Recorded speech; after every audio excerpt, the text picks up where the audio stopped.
எப்போதுமே சப்போர்ட் பண்ணியிருக்கீங்க. நான் இப்போ வரைக்கும் எல்லா படமும் எடுத்தது இங்க இருந்து எனக்கு உங்க ஃபீட்பேக் கொடுத்துருக்கீங்க. ஸோ காதலிக்கு நேரங்களை பார்த்துட்டும் நீங்க என்ன சொல்வீங்கன்ட்டு நான் அவரோட காத்துட்டு இருக்கிறேன்.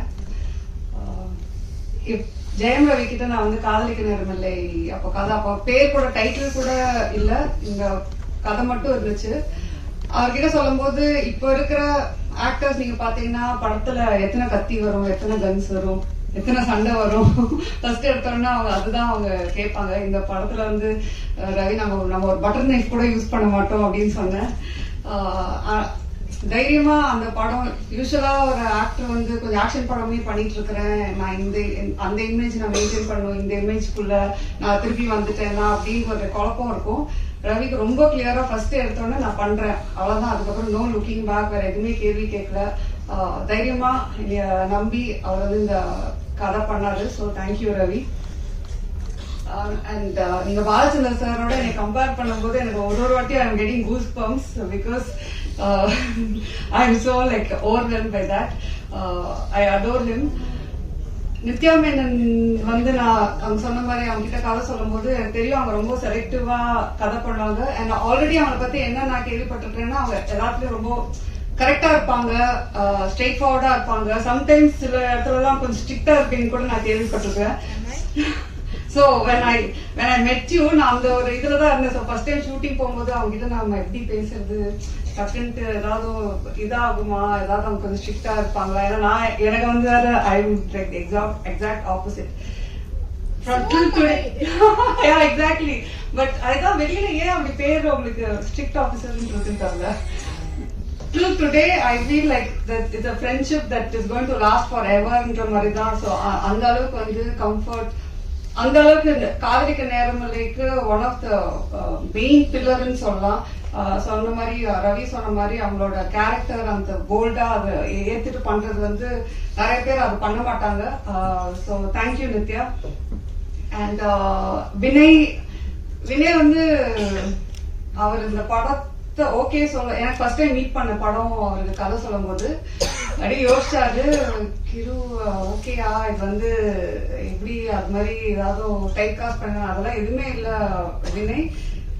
We have to break certain things in society.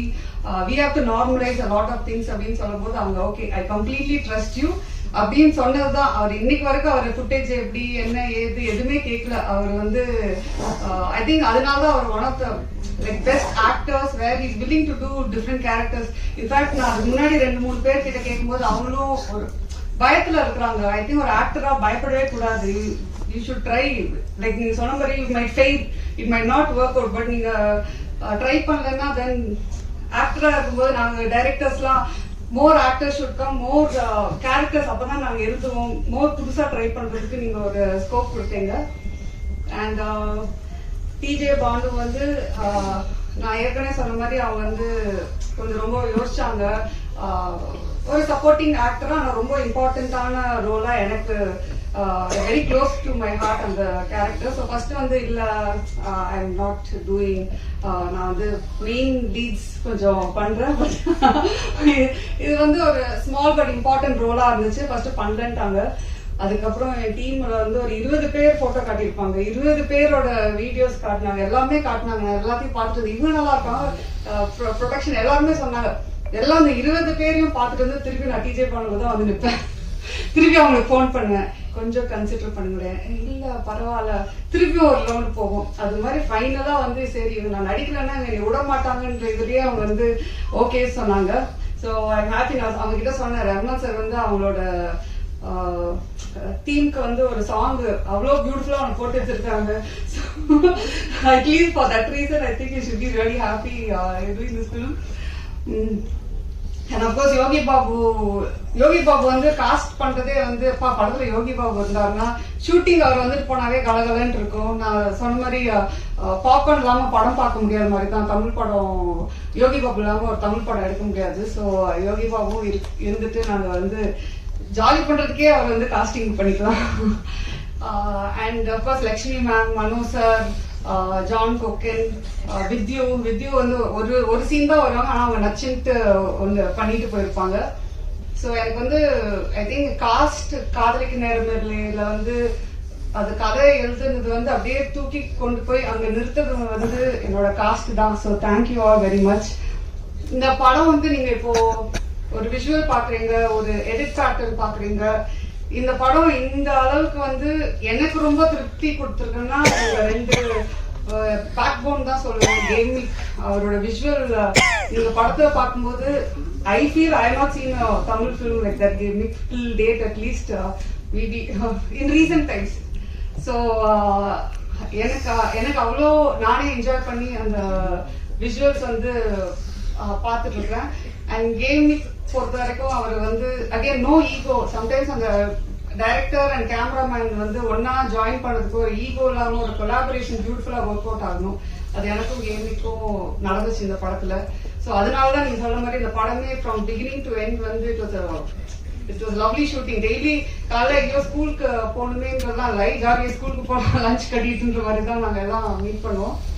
And Kishore சொன்ன மாதிரி அதாவது அந்த எடிட் ரூம்ல நாங்க 2 பேரும் நிறைய கத்துக்கிட்டோம்னு நினைக்கிறேன்.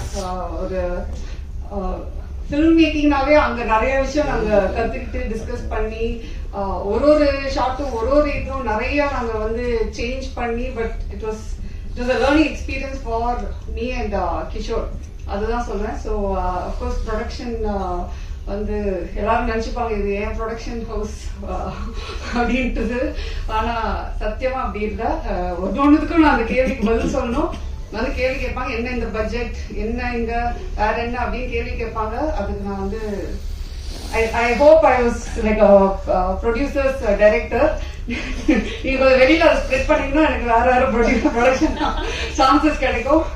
So thank you. Of course Rahman sir பத்தி என்னால வந்து எவ்வளவு மேடை போட்டாலும் பேசிட்டே இருப்பேன்னு நினைக்கிறேன். அவர்கிட்டயே வந்து பேசிட்டே இருப்பேன். சார் எனக்கு அப்படின்னு அவர் வந்து சரிம்மா கண்ட்ரோல் செல்ஃப்ன்ற மாதிரி தான் இருப்பாரு. ஒரு பாட்டும் போடும்போது நான் அப்படியே வந்து அப்படியே சரி அப்படியே கண்ட்ரோல் பண்ணிட்டு இருப்பேன் என்னோட ஃபீலிங்ஸை.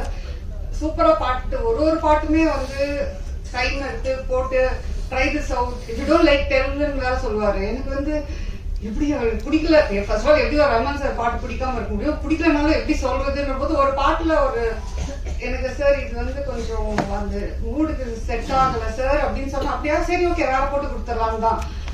அவர் வந்து அதாவது அவர் வந்து ஒரு லெஜெண்ட். ஆனா அவருக்கே அது தெரியாது அவர் வந்து லெஜெண்ட்ன்றது தான். ஸோ அதுதான் அவரோட பியூட்டி, அவரோட நேச்சரு. எனக்கு வந்து I think all of us should strive to be like Rahman sir. அவர் அவ்வளோ ஒரு இதுல இருந்து கூட most humble person I've ever met. So I think இந்த ப்ராஜெக்டே எனக்கு ட்ரீம் கம் ட்ரூவா வந்துச்சு. எல்லாரும் நீங்களும் இந்த படத்தை பார்த்து என்ஜாய் பண்ணுவீங்கன்றது தான் நாங்கள் இந்த படம் எடுத்திருக்கிறோம். So thank you very much and happy Pongal to everyone. And of course நம்ம பிஆர் டீம் ரொம்ப கஷ்டப்பட்டு நிறைய வேலை செஞ்சு இந்த படத்தை ஓட வச்சிருவாங்க. அப்புறம்